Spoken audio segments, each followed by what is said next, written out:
Halo, selamat datang di Simple IELTS. Kali ini kita akan membahas mengenai IELTS Writing Task 2, Essay of Advantages and Disadvantages. Kali ini, teman-teman akan mempelajari 4 hal berikut ini, yaitu apa yang dimaksud dengan Essay of Advantages and Disadvantages. By the way, itu artinya adalah essay mengenai kelebihan dan kekurangan atas suatu topik. Kemudian yang kedua adalah struktur penulisan Essay of Advantages and Disadvantages. Yang ketiga adalah bagaimana caranya membuat rencana sebelum mulai menulis essay ini. Dan yang keempat adalah bagaimana cara menulis essay itu sendiri. Oke, pertama-tama saya akan sedikit membahas mengenai apa itu IELTS Writing Task 2, Essay of Advantages and Disadvantages. Jadi IELTS Writing Task 2 ini ada beberapa jenis tipe essay, dan salah satunya adalah Advantages and Disadvantages. Jadi intinya IELTS Writing Task 2 itu adalah menulis esai, dan kaitannya dengan advantages and disadvantages ini adalah menulis esai tentang kelebihan serta kekurangan-kekurangan dari suatu topik. Contohnya seperti ini. Jadi ada topik atau statement gitu ya, pernyataan tentang suatu isu. Contohnya adalah these days, cell phones and the internet are very important to the way in which people relate to one another socially. Pada zaman sekarang, handphone dan internet itu sangat berguna dalam bagaimana orang-orang itu berinteraksi secara sosial. Kemudian terdapat pertanyaan, what are the advantages and disadvantages to this trend? Apa saja kelebihan dan kekurangan dari situasi atau tren ini? Kemudian ada instruksi yang harus kita ikutin.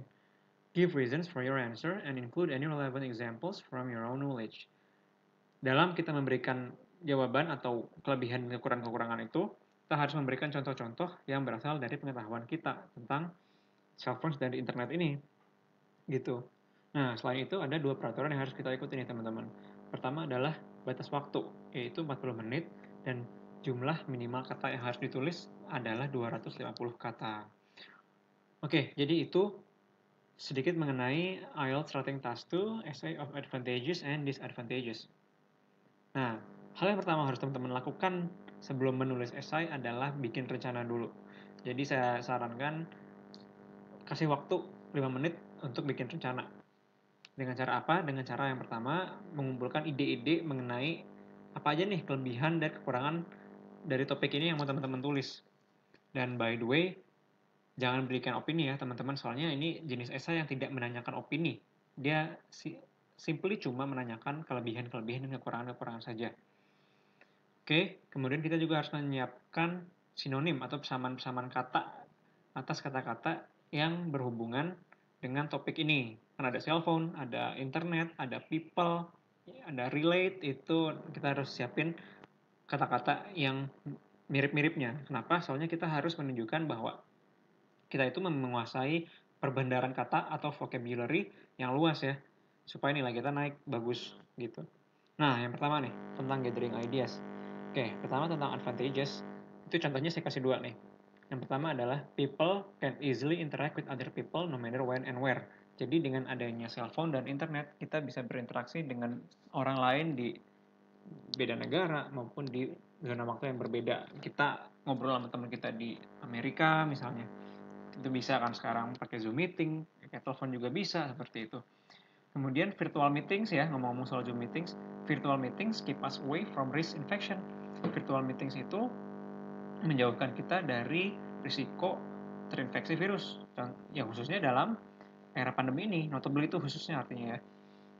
Jadi di era pandemi ini kan kita sangat disarankan untuk menghindari kontak langsung dengan orang lain. Nah, dengan adanya virtual meeting, kita bisa terhindar dari risiko tersebut. Oke, kemudian terkait disadvantages, saya juga kasih contoh 2 di sini. It can be harmful to the quality of time with family. Itu maksudnya penggunaan cell phones dan internet ya yang berlebihan. It can be harmful, itu bisa berdampak buruk pada kualitas waktu kita dengan keluarga kita. Kalau kita main internet kebanyakan, main social media kebanyakan, kan keluarga kita jadi ngerasa terabaikan gitu ya. Nah, selain itu juga, kekurangan lainnya adalah children's learning of social skills may be hampered. Hampered itu artinya terhalang. Jadi kan anak-anak pada dasarnya harus dari saat muda itu mempelajari social skill. Contohnya apa? Gimana caranya untuk mempresentasikan ide di hadapan orang banyak. Nah, dengan adanya penggunaan yang berlebihan atau penggunaan cellphone ini, kita tuh jadi kurang terekspos, kurang kurang punya waktu untuk face to face interaction. Beda ya, kita present ideas di depan orang banyak secara langsung dan berdasarkan virtual meeting itu beda ya rasanya. Nah, itu yang harus dikembangkan oleh anak-anak social skill seperti itu. Cuman ya itu bisa terhalang jadinya dengan penggunaan cellphone dan internet yang terlalu banyak. Oke, itu adalah contoh mengenai gathering ideas. Kemudian mengenai mempersiapkan sinonim atas kata-kata yang berhubungan dengan topik ini. Kan ada cellphone ya. Cellphone berarti kita bisa nulis mobile phone or handphone. Kemudian internet itu internet communication, contohnya online interaction atau social media. People itu bisa kita ganti dengan humans, individuals, atau adults or children. Tapi depending on konteks gitu ya. Tergantung dengan konteksnya. Maksudnya tergantung dengan konteks adalah kita harus menjelaskan secara detail mengenai bagaimana adults atau children itu bisa menggantikan kata people gitu. Jadi kita harus jelasin nanti, kasih contoh atau penjelasan yang relevan. Kemudian advantage itu bisa kita tulis benefit, gain, atau upside. Kemudian disadvantage itu bisa kita tulis drawback, risk, sama tadi depending on konteks juga, dan downside. Jadi ada upside, ada downside. Gitu. Itu adalah contoh mempersiapkan sinonim untuk kata-kata yang berhubungan dengan topik. Nah, kemudian kita bahas mengenai struktur penulisan esai. Biasanya struktur itu terdiri dari 3 hal. Yaitu yang pertama adalah introduction atau pengenalan gitu ya. Ini umumnya ditulis di paragraf pertama. Kemudian body. Body adalah di bagian di mana kita itu menjelaskan secara detail tentang esai kita, advantages and disadvantages. Nah, normally ini ditulis di paragraf kedua untuk advantages dan 3 untuk disadvantages. Bisa teman-teman nulis di sampai paragraf 4, cuman normally 2 paragraphs are enough ya for this part gitu. And then conclusion, terakhir nih, the last paragraph. Ini singkat aja sih, conclusion. Nggak perlu banyak-banyak, dimana kita harus membuat ringkasan dari apa yang udah kita tulis di bagian body gitu. Oke, itu adalah struktur esai. Nah, kemudian langsung nih kita praktek. Write introduction, kita nulis introduction di paragraf pertama, dan saya sarankan 10 menit lah cukup untuk mengerjakan hal ini. Tadi kan waktu kita cuma 40 menit, dan yang pertama udah buat planning, 10 menit buat introduction cukup lah harusnya. Oke, di bagian introduction, ada 2 hal yang harus teman-teman lakukan. Yang pertama adalah memparafrase atau menulis ulang dengan kata-kata teman sendiri atas written information nih yang ini nih. Nah, itu teman-teman tulis di kalimat yang pertama biasanya.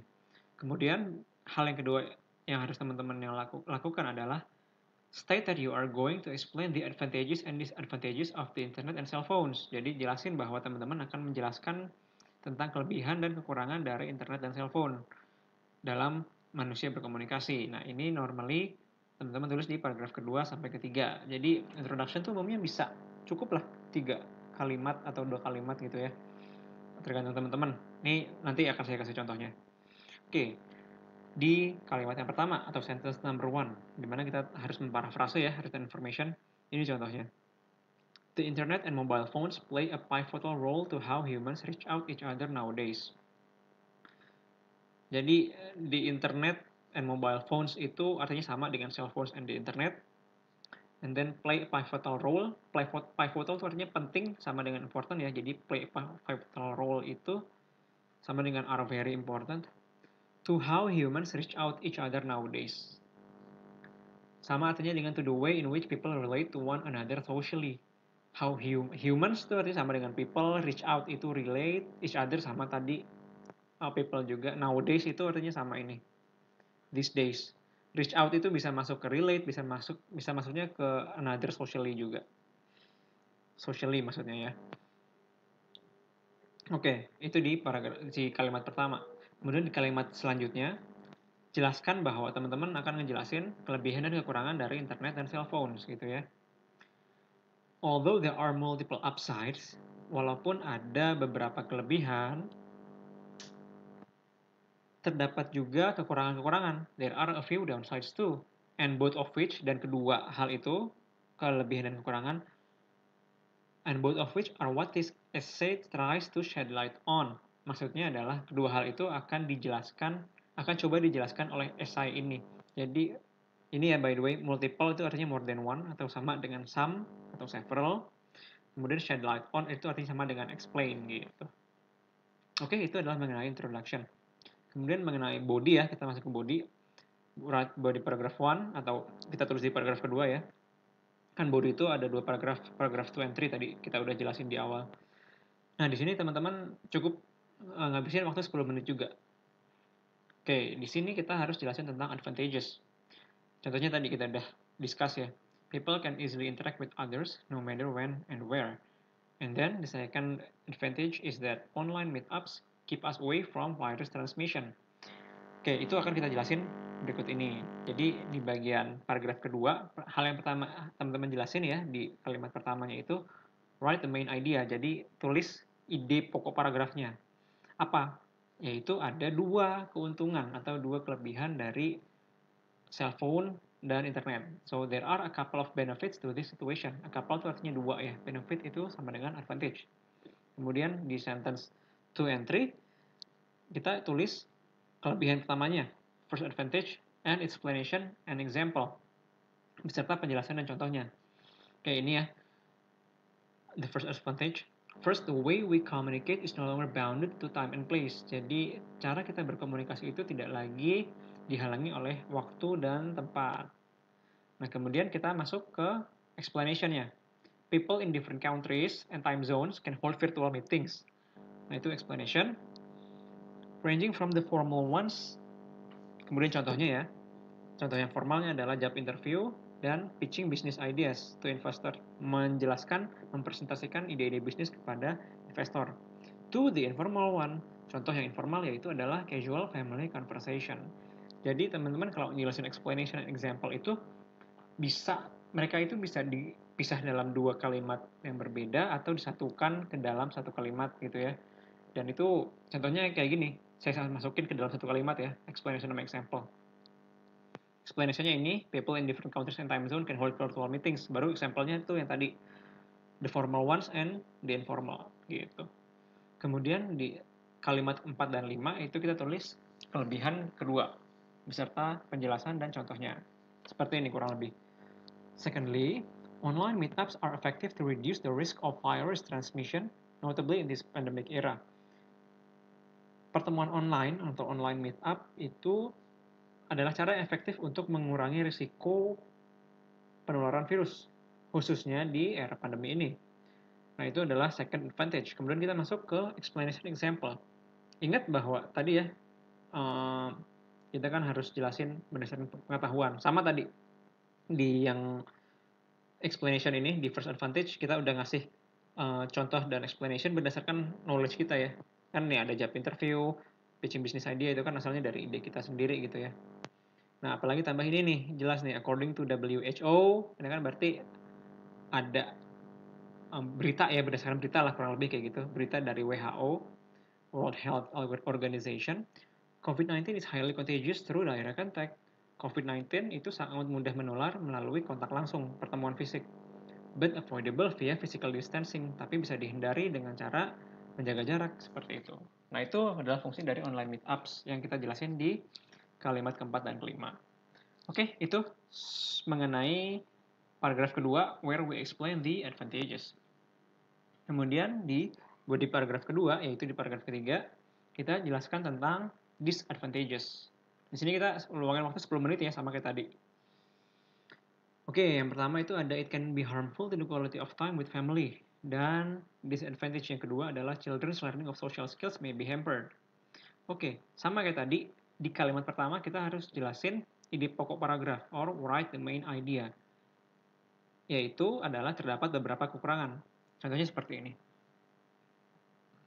Nonetheless, do they only entail positive points?